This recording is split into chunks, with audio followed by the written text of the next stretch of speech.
Hello, and welcome to the second of our series of Lenten talks, bite-sized Bach. I'm looking at the Chorale Preludes of J.S. Bach. I'll be talking a little bit about the tunes that underlie them and the texts upon which they are based. But first, I just want to reflect that the man who could produce music like this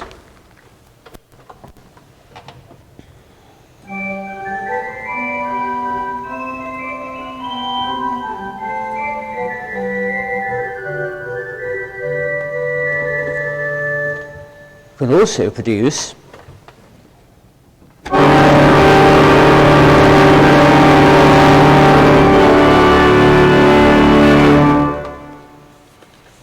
don't think Bach could have been an easy person in some ways. In 1705, the parish council at Arnstadt, where Bach was the organist, gave him permission to go to Lübeck to see his great hero Dietrich Buxtehude play. But he took the inch of a few days and turned it into the yard of 3 months, and he spent all the time immersing himself in the methods, the music and the craft of his idol. Upon his return, his superiors began to reprimand him for the new strange sounds and frills and ornaments he was introducing to his music. Now that chord I played you came from a piece that was slightly later, the Fantasia and Fugue in G minor. But it just goes to show how daring Bach was becoming and how far he was prepared to go with that questing musical intellect to explore the outer reaches of tonality. And that chord, part of that piece, I hope to be playing at the end of this series. Now, I am no psychologist, but the grittiness of his harmony points, I am sure, to a fairly complex and a fairly driven personality. Now, a lot of research has been recently undertaken by one of the great interpreters of his music, John Eliot Gardner, and he reveals the brutality of much of the world in which Bach grew up. Schools populated by sadistic teachers, adolescent drunkenness, violence, beatings, and truancy. Now, we don't have anything definitive about how that might have affected him, but that it did affect him is surely beyond doubt. And one thing we do know about him, his temper. My goodness, his temper was explosive. Now, musicians have frail egos at times, but I don't think that Johann Heinrich Gersbach, a bassoonist in the student orchestra, appreciated being called a greenhorn bassoonist by a man 3 years his junior, or of sounding like a nanny goat during a rehearsal. And later that day, having brooded upon it in the various taverns around about, Gersbach attacked Bach with a club, and Bach drew his dagger. Yes, he had a dagger, and they brawled mightily in the market square. One of Bach's organists once so infuriated him during a rehearsal by playing a wrong note that Bach tore off his wig, threw it at the organist and said, "Man, you should have been a cobbler." Of course, the problem was talent. Bach was undoubtedly one of the most talented men ever to have been produced in the musical world, but I also suspect he knew it. Musicians in those days, however, didn't enjoy the exalted social status that was to be conferred upon them later. It couldn't have been easy for the man. But that is the furnace from which much of his music emerged. Anger, passion, suffering, as well as tenderness, a deep piety and intelligence and complexity. They're all found here. But how Bach didn't end up actually exploding is beyond me, but I can only conclude that the music is the reason why. Now today, I'm looking at the chorale, Da Jesus an dem Kreuze stund, as Jesus hung upon the cross. The words are from a Passiontide hymn, and they're a meditation on the 7 words of Jesus on the cross.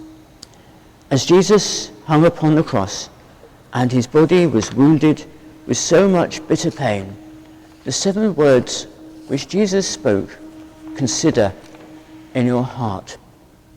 Actually, it's really worth noting just how much teaching there is in that one short text, and taking a moment to reflect how that compares with some of the vacuous lyrics produced by some of today's hymnodists. As one recent critic and blogger noted wryly, there isn't much point in endlessly repeating the words, walk, walk in the light, unless you pause to consider what that might actually mean and why it might be a good thing to do.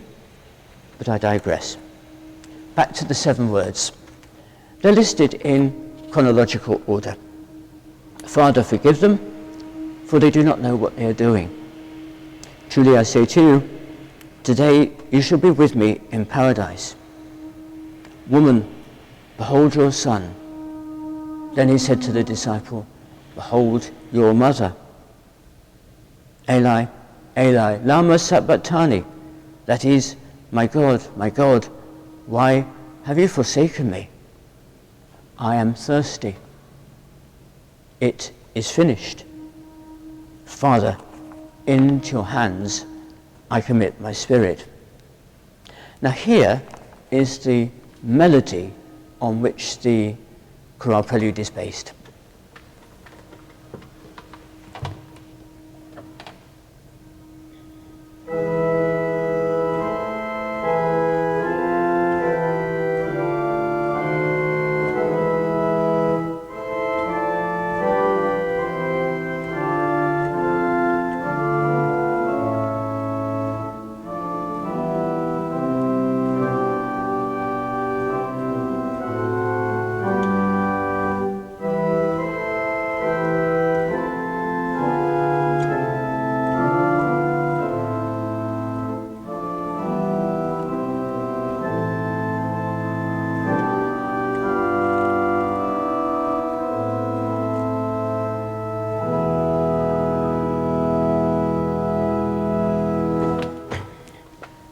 I'm indebted to the great Bach scholar, the late Peter Williams, for pointing out that this chorale melody is of fairly obscure origin, and I think we can see why, really.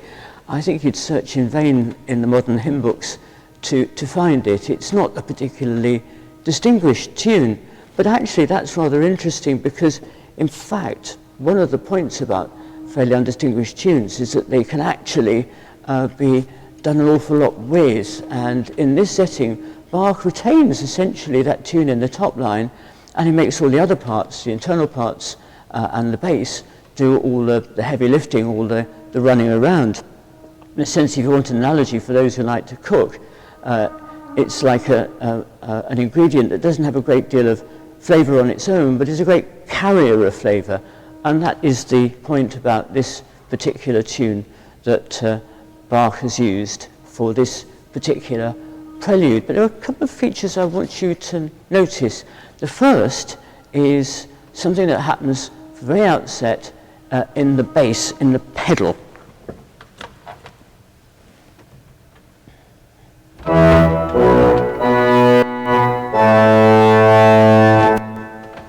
And that bass part goes down syncopation, out of beat. But those 4 notes are in fact a cross motif. They are the sign of the cross in music, and what you have is these an octave leap, and that represents the vertical, and then the 1st and the 4th notes are the cross piece of the cross. Now this is roughly what it looks like in music, and you'll see there you are. There is the vertical bit, and there's the 1st and the 4th note connecting like that, and that gives you the sign of the cross. In music, what it tells you is that in the bass, this is a cross that is firmly rooted in the ground. This crucifixion is real, and it is poignant, and it is an agony causer. The internal parts are riding around. When I played you the original melody, each part of that melody came to rest on what we call a cadence. It all came to rest on fairly benign chords. In the chorale prelude, it comes to rest on discords. This is real suffering that Bach is depicting. He doesn't flinch from depicting a crucifixion that is hard and raw and physical, and the reason he is doing it is telling you that we bow down before the suffering one, the one who is offering himself to his Heavenly Father upon the altar of the cross. But it comes to rest eventually at the very end on the most magnificent chord of E major. It is finished. He commends his spirit to his Father, and resurrection will surely follow.